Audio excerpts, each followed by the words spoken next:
You have come at a good time. As you may have heard, we have something of a quandary on our hands.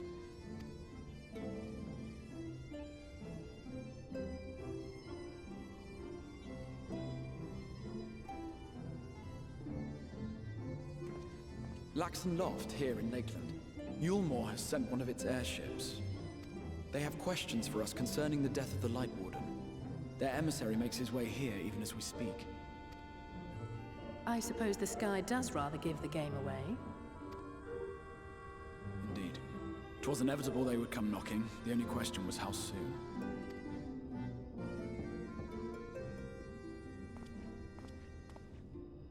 My lord, I am come with the Eulmore emissary. May I show him in? A moment, Captain, if you would.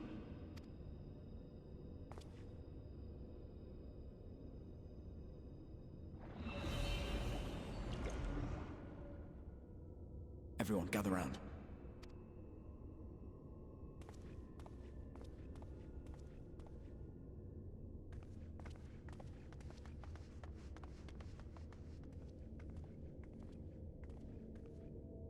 I do not wish to show our hand prematurely. Forgive me this liberty. Vanish.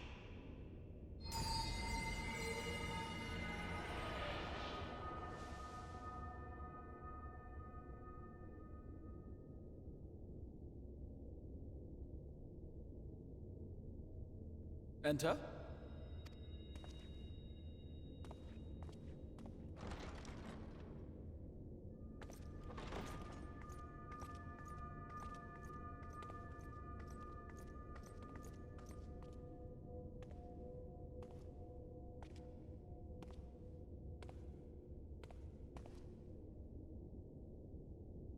Well, well.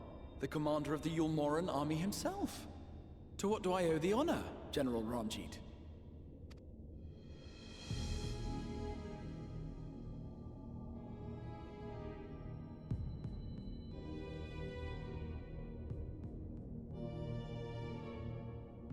The Light Warden is dead, Exarch. Were your people responsible?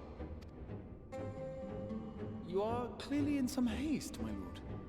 But before I address your question, you must allow me one of my own. What is Eulmore's interest in this? His benevolence, Lord Vorthri, is gravely concerned that the actions of an ignorant few may jeopardize relations between man and Sin-Eater. Should it transpire that the Crystarium is guilty of abetting the villains responsible for this outrage, my lord has decreed that it suffer the same retribution.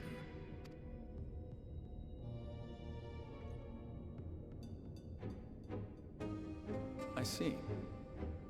Since you have been so candid, I too shall speak my mind. Regardless of who is responsible, the Crystarium rejoices in the Light Warden's death and welcomes the return of the night sky. If Eulmore considers this tantamount to aiding those you term villains, then by all means, carry out your retribution. Know, however, that even should every innocent soul in the Crystarium perish, nothing can stop that which has been set in motion.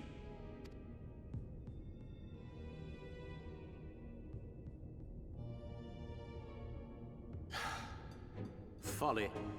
The death of one or 1,000,000 Sin-Eaters changes nothing. The world is dead, and writhe as we might, like maggots in its rotting course, it will not be reborn. Only by my master's grace may we live out our days in peace. But I waste my breath. You have made your stance clear. I shall relay your words to Lord Vorthri. In the meantime, you would do well to counsel any here who have done more than merely rejoice in recent events, to throw themselves upon Eulmore's mercy, promptly.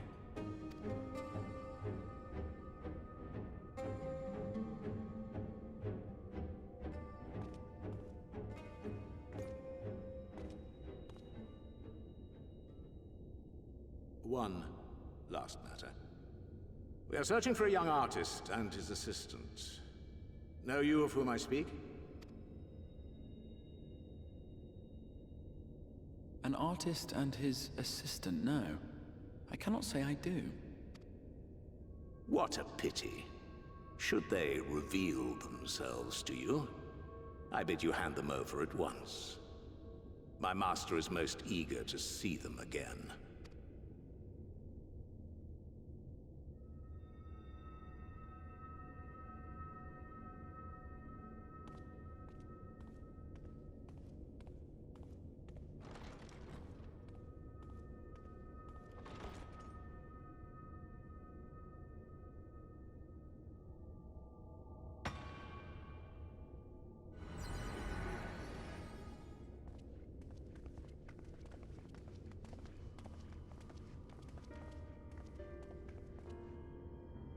Am I imagining things, or did he just stare straight at us?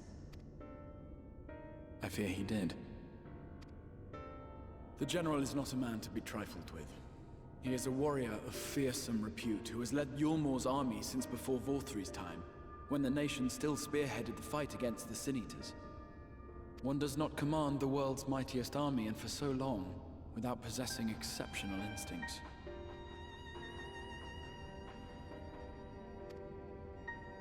If Eulmore chose to send such an individual, we must assume this talk of retribution is more than an idle threat. While we are grateful for your support, my lord, we cannot in good conscience put your people in harm's way. 'Tis noble of you to say, Master Alphino, but my people have been in harm's way since long before you arrived. Eulmore has ever yearned to rule over what remains of the world. Even should we surrender the Warrior of Darkness to them, they would find some other pretext upon which to invade. The people of the Crystarium know this only too well, which is why, when the time comes, I am certain they will fight to the last man. If truth be told, I would not have been surprised had Ranjit declared war here and now. He may have reason to delay. According to reports, the Eulmoran forces at Laxan Loft were observed taking a prisoner. A young woman believed to be none other than the Oracle of Light, Minfilia.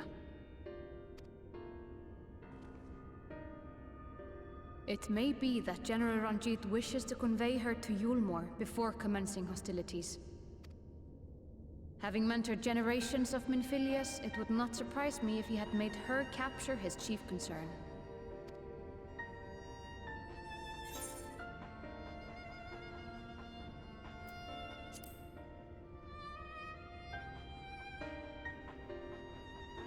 Of course.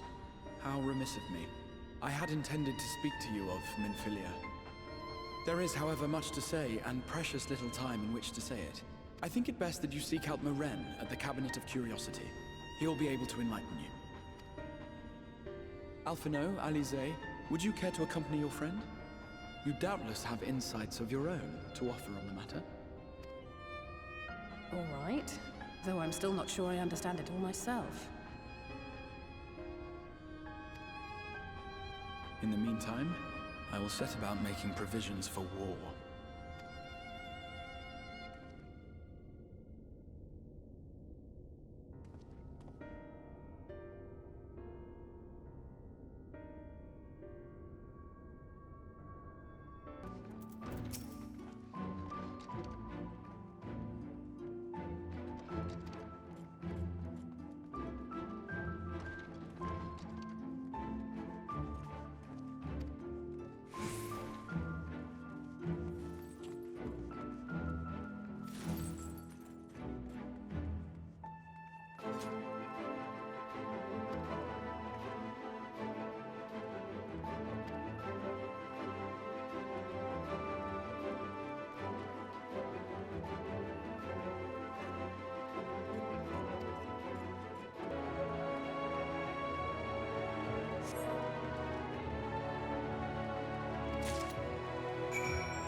You are doubtless eager to attempt Minfilia's rescue, and with your combined strength, you may well succeed. But as I said earlier, I do not wish to show our hand unless absolutely necessary.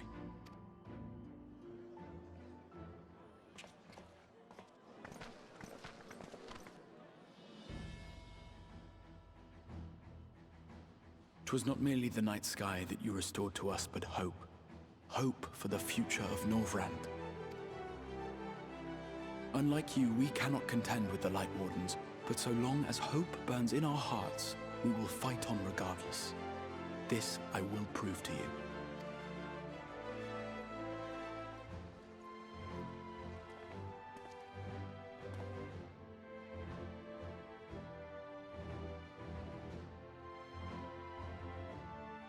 My friends, I thank you for gathering at such short notice.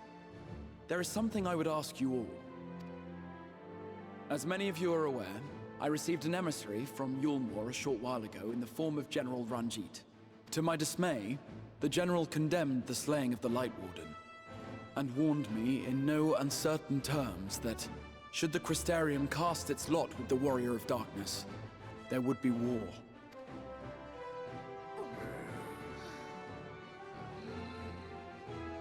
Let none be mistaken. We would be hard-pressed indeed to resist the might of Eulmore.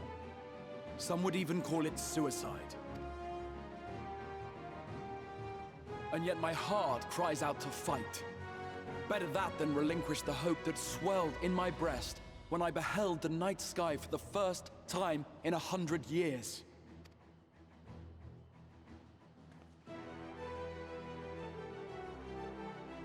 Or so says my heart. My mind, meanwhile, reminds me that to follow my heart would be to risk everything we have accomplished thus far. Clearly, this is not a decision to be made lightly, nor less alone. And so I put the question to you all. What should we do?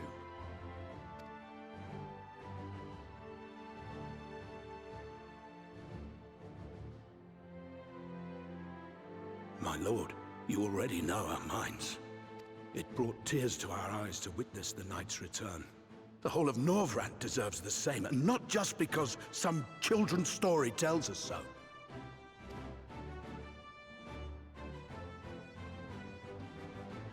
Eulmore's influence is far-reaching. Should war break out, trade would be subject to restrictions. The flow of goods will dry up, and we will struggle to make do with what little trickles through. But make do, we will. Aye, we can weather such hardships. Is that not the very thing the Crystarium was built for?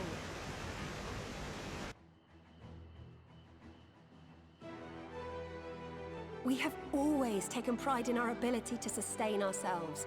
Not just to endure, but to thrive. When all falls down around you, rise up. Those were your words. There may come a day when all hope seems lost, but even should the rest of the world give in to despair, we shall not. We shall fight on, that our children and our children's children might know a better tomorrow. Rousing words apart, I never much cared for those Eulmoran bastards anyway. No better than common swindlers, most of them. Wouldn't know a fair deal if it came up and kissed them on the arse. Trust you to spoil the moment.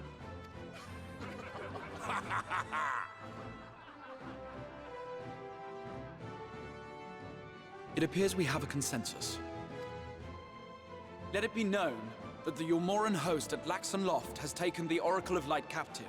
They fear the power she holds over the Sin Eaters, and doubtless intend to imprison her once more. So, I move that we rescue the Oracle, grant her a place among us, and let that be our answer to Eulmore's ultimatum. Hear, hear! Hear, hear!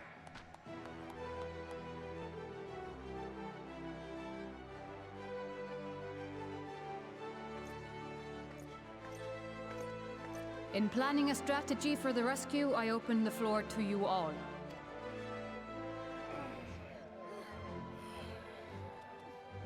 And there you have it.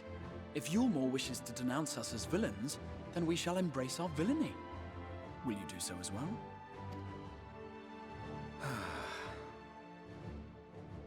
We will not be outdone. Consider us your partners in crime.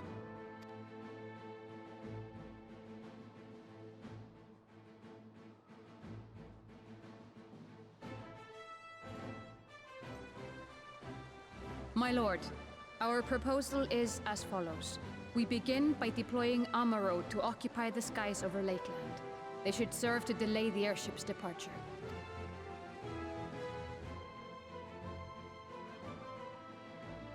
At the same time, we scatter dream powder from the air. Not all will succumb to its effects, but it should thin the enemy's numbers, affording us an opening to swoop in and liberate the Oracle.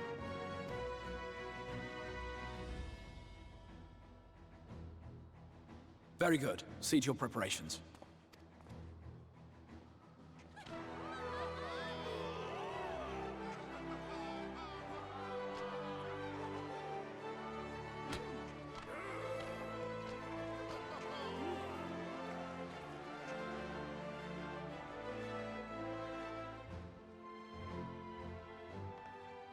And what exciting crimes would you have us commit? Speaking for my fellow villains, I'd say we're capable of most things, though we draw the line at indolence.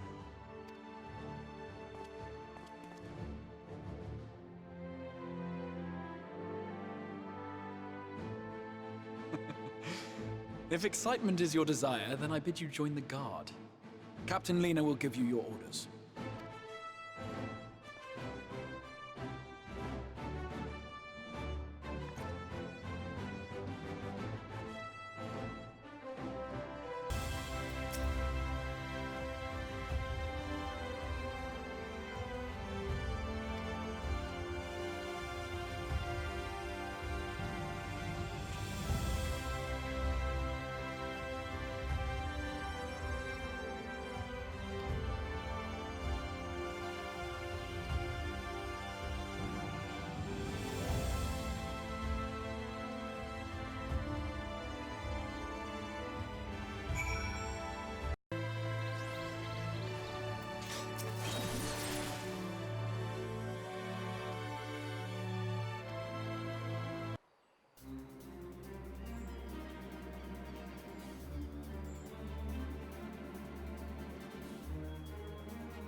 Keep moving.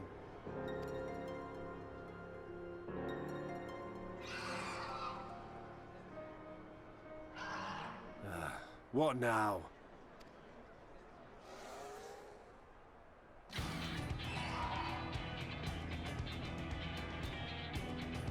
The Crystarium at a guess. Desperate fools. It'll take more than a handful of overgrown lizards to ground us.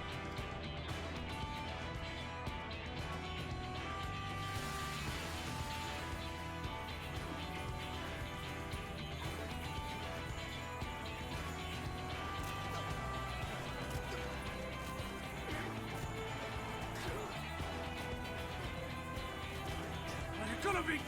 Sound the alarm!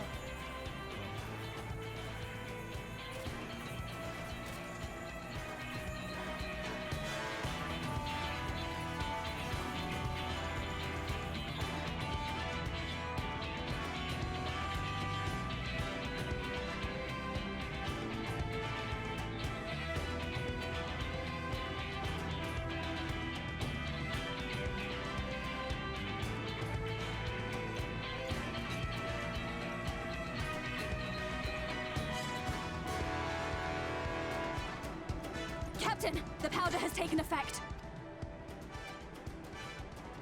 It is time. Let us free the Oracle from their clutches.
For the Crystarium!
It's over!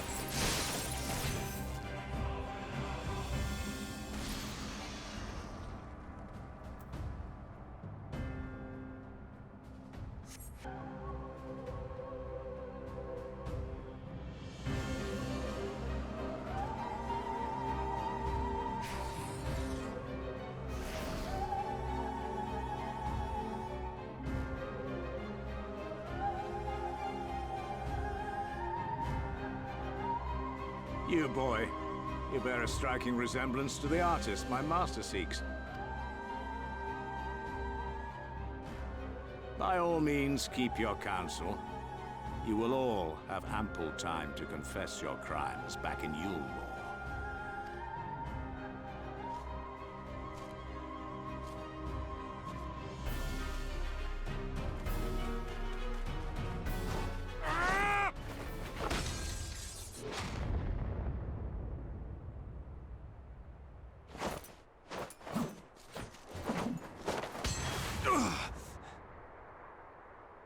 Thancred?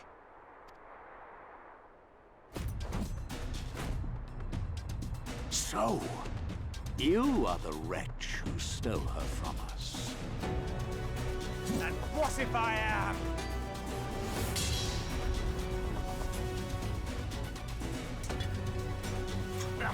What?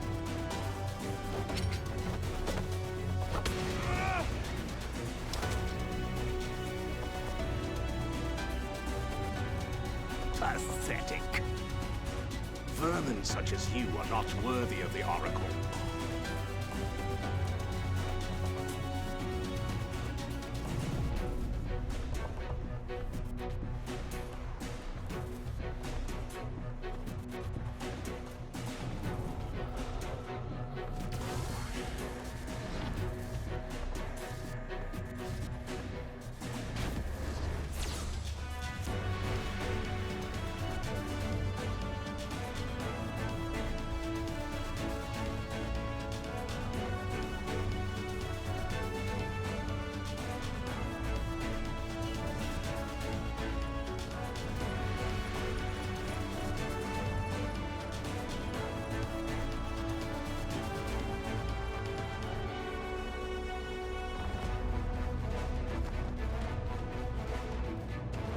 Break!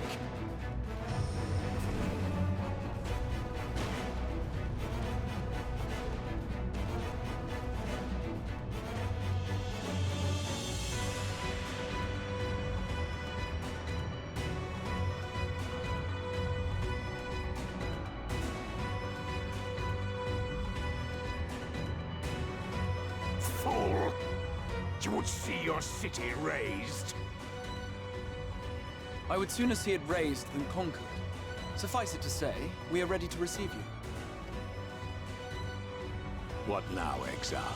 Will you face me yourself?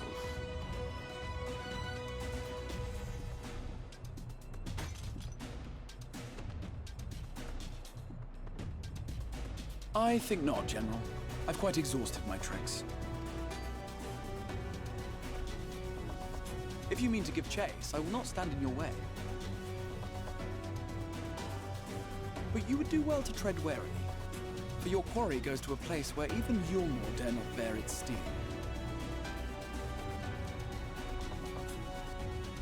Ilmeg, the Fairy Kingdom.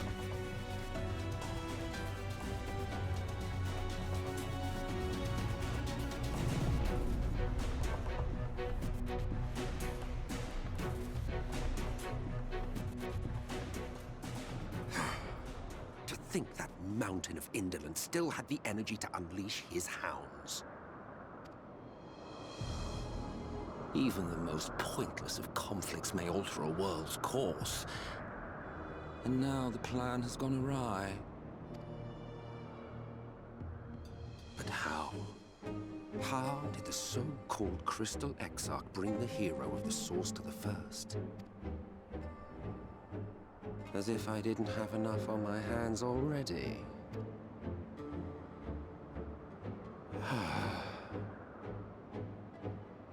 Then again, with a soul such as that, mayhap there is another way. One which does not require bloodshed.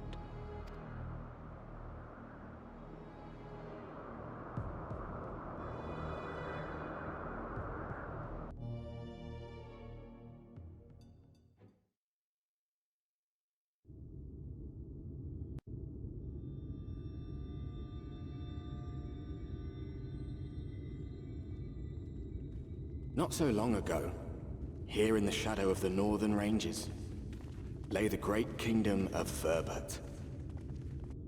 A nation with a proud history that the Sin Eaters cut short, just like all the rest. Since that time, these lands have become a haven for Fey folk. Dreamers frolicking amidst the ruins of a forgotten realm.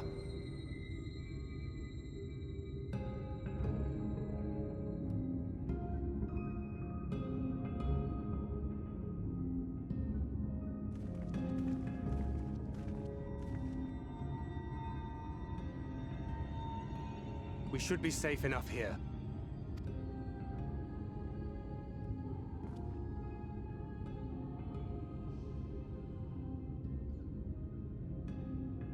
It's good to see you again, my friends.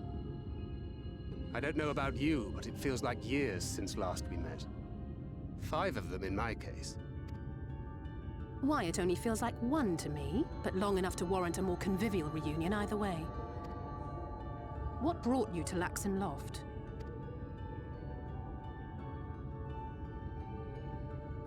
The girl, Minfilia, she and I were traveling together, hunting Sin Eaters. But as we were nearing Lakeland, she abruptly ran off on her own. I found her too late to stop the Eulmorans from taking her prisoner. And as I was considering rescue options, I observed that the Crystarium was on the move.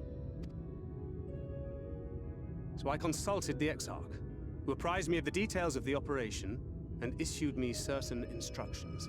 Should the situation take a turn for the worse, I was to see you all safely to Eulmore. And here we are. Urianger has called this place home for a while now, yet we have never called upon him, I am ashamed to say. 'Twas only at the Crystarium that we met. Hardly surprising. This is not the sort of place one visits on a whim.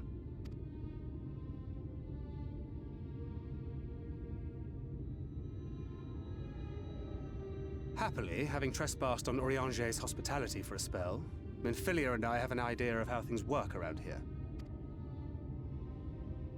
Sooner or later, the Eulmorans will come after us. But before they do, the Exarch bids us accomplish 2 things. First, rendezvous with Urianger. And second, eliminate the Light Warden of this land.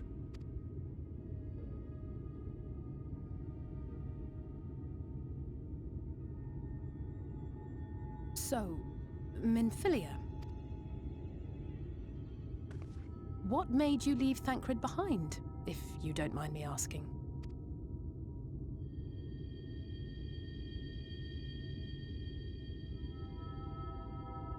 You. The hero from another world. I was asleep when I felt it. A presence. Someone I was meant to meet. They were close and I knew I had to go to them. But with all the commotion in Lakeland, I was afraid that Thancred wouldn't let me. And would I have been wrong? Had I arrived a moment later, you would be back in your cell in Eulmore. And now we have Ranjit snapping at our heels. You really have outdone yourself this time.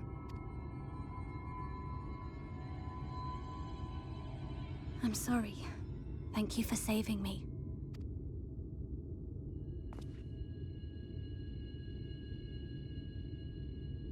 Oh, poor thing being scolded so. Poor thing. Poor thing. Who said that? Show yourselves. Come now. Put away that frown and have some fun with us. Yes, let us have some fun. Lots and lots of fun. Which way was it to Urianger's?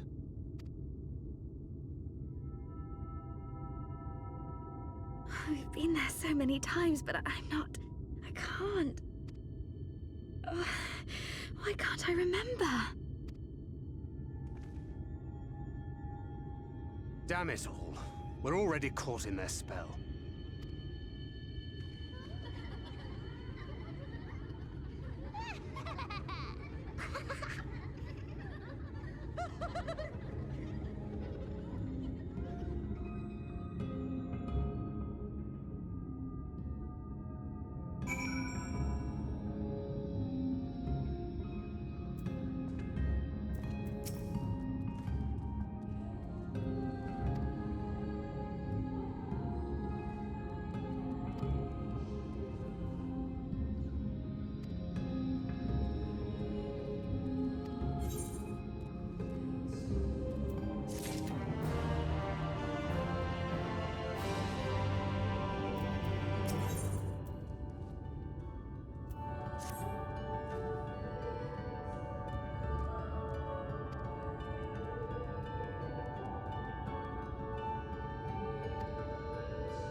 Farasitha, Krakleath.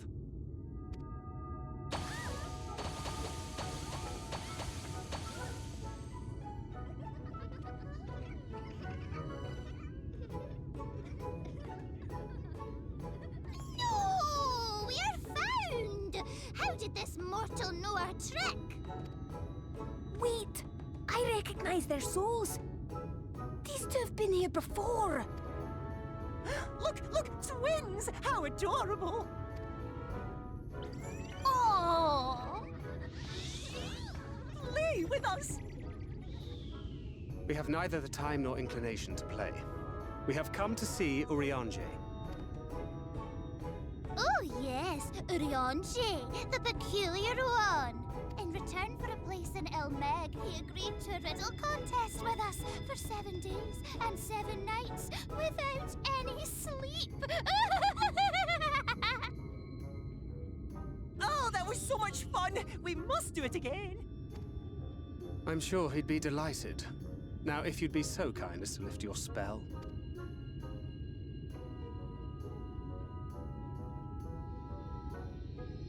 Shall we? Should we? Would we? What now? I don't know, but this is their home, so we must indulge them.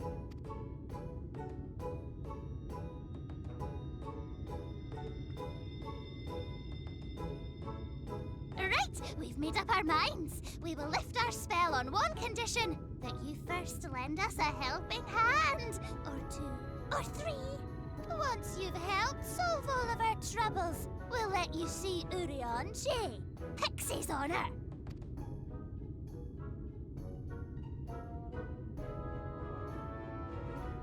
Well, there you have it. Pixie chores. I suggest we split up.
You're late!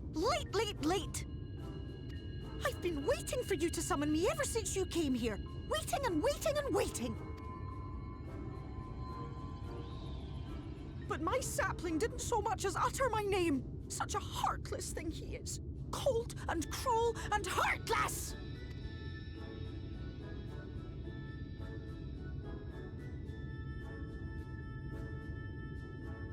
Another self-important little brat.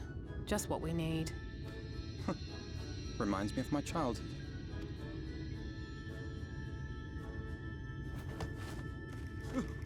All right, I'm sorry. It was a joke. Honestly, just a joke. But just now you called for me so earnestly, so fervently. I couldn't possibly stay angry at you. Very well. As your lovely branch, I will lend you my strength.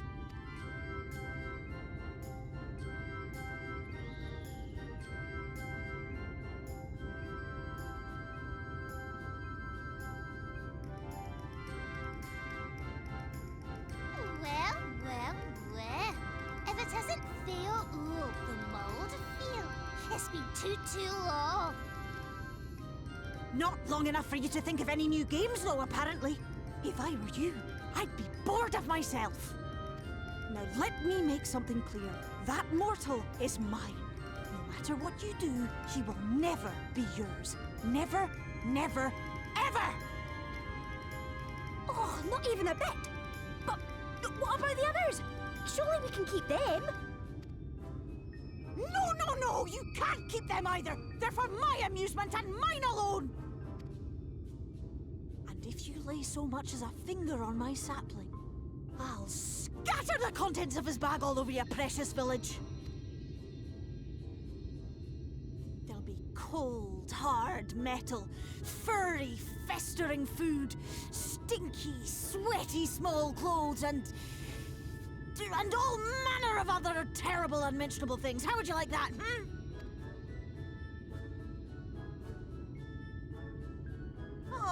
All right.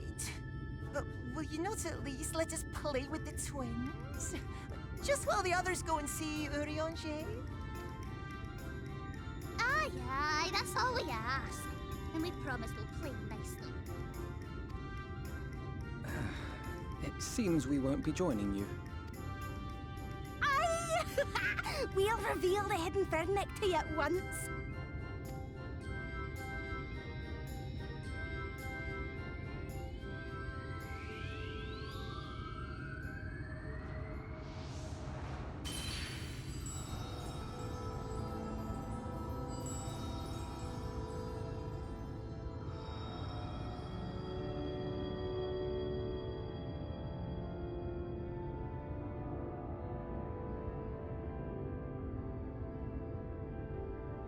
So this is the true Eulmore.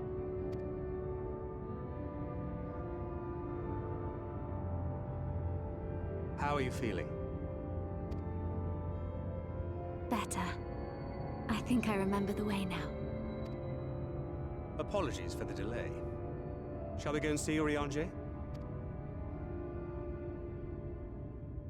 Your lovely branch is useful, yes? So whenever you're in trouble, you must remember to make use of me!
Urianger, are you in?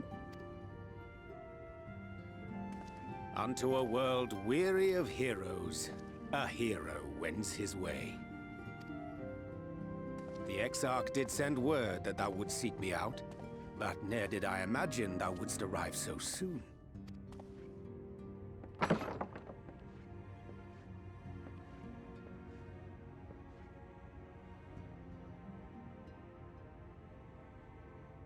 Full glad am I to see thee once more, my friend, and none the worse for thy travails.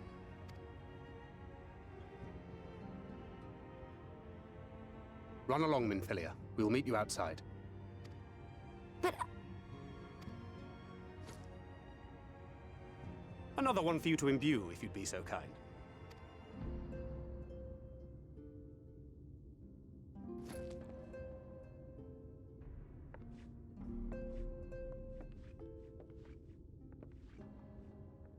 I take it thou hast met with our other comrades already?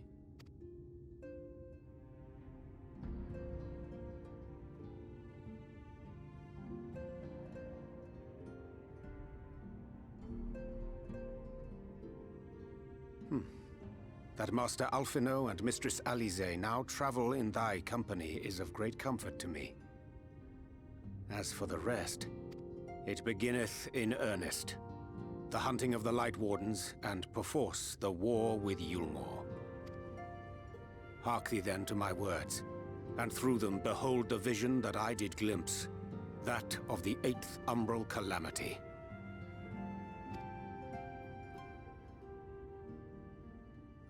As I drifted hither to the first, traversing the boundary twixt reality and potentiality, I did bear witness to events yet to come.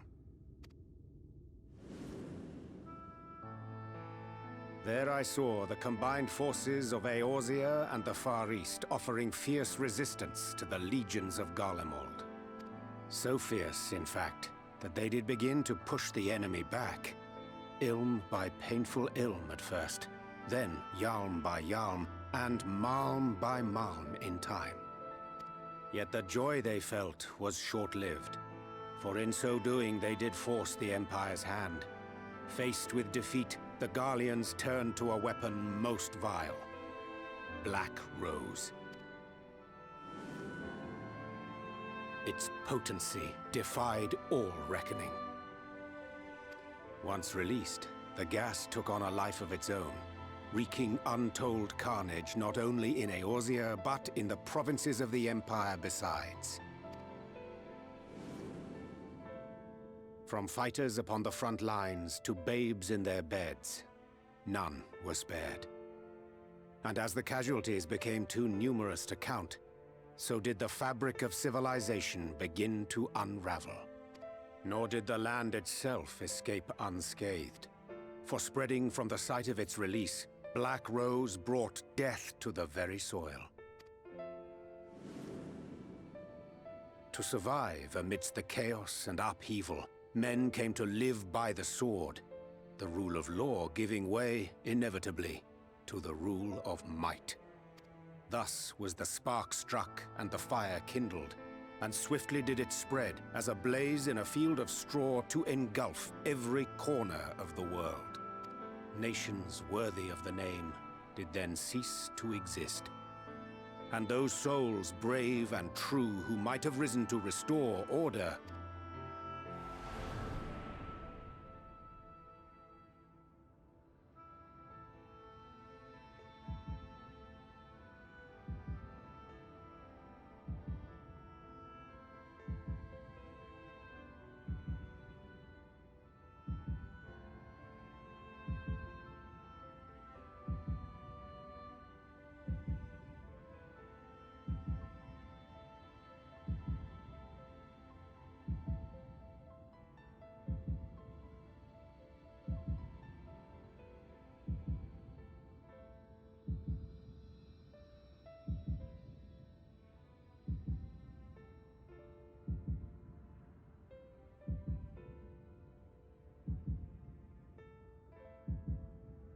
were no more.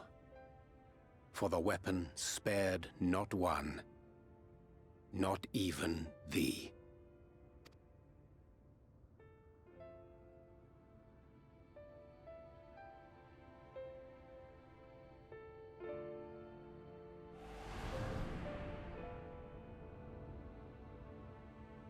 An endless age of war, begotten by the blight of Black Rose. Such is the legacy of the 8th umbral calamity which I did behold.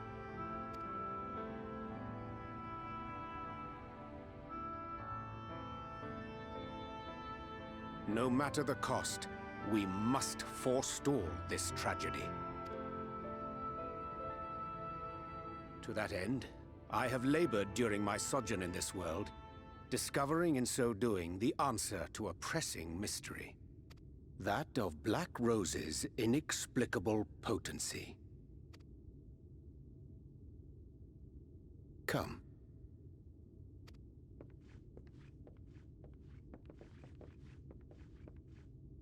Dost thou recognize yonder chart?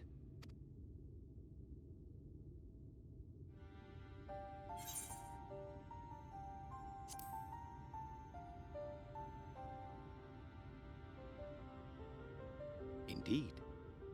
'Tis a rendering of the elemental wheel, such as one might find in classrooms across the source. As the chart maketh plain, our world is composed of 6 elements, in addition to which there exist 2 poles in fundamental opposition.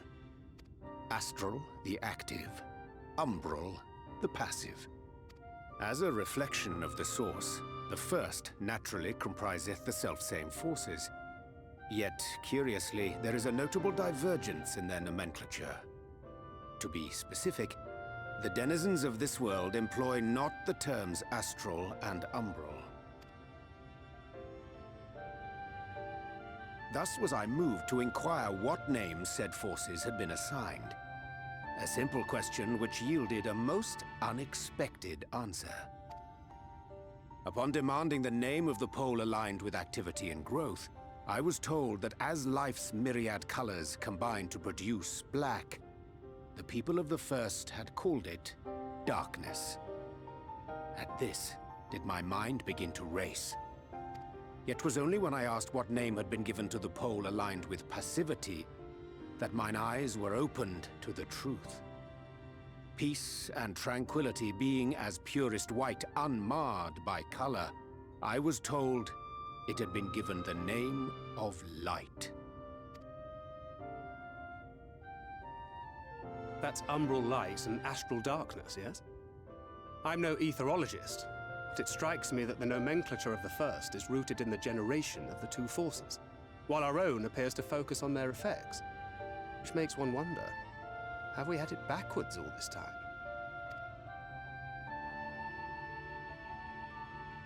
'Tis indeed a compelling question, and one which beareth closer examination. Yet what knowledge we already possess sufficeth to explain the chain of events. The phenomenon of etheric thinning observed in the source is the consequence of light, the power of stasis, flowing in from the first to stifle the movement of ether within the land. And according to Master Alphino, Black Rose slayeth by halting the circulation of ether within living beings. Should such a weapon be unleashed even as the first were rejoined, replete as it is with light, we would have a disaster of untold proportions on our hands. A calamity.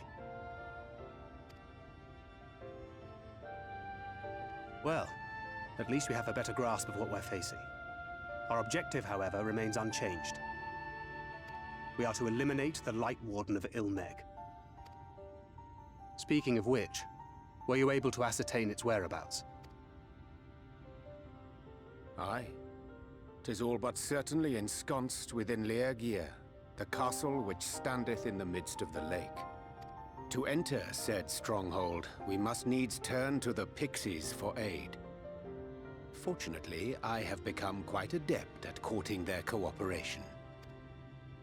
Henceforth shall I accompany you, and do all in my power to ensure that my vision doth not come to pass.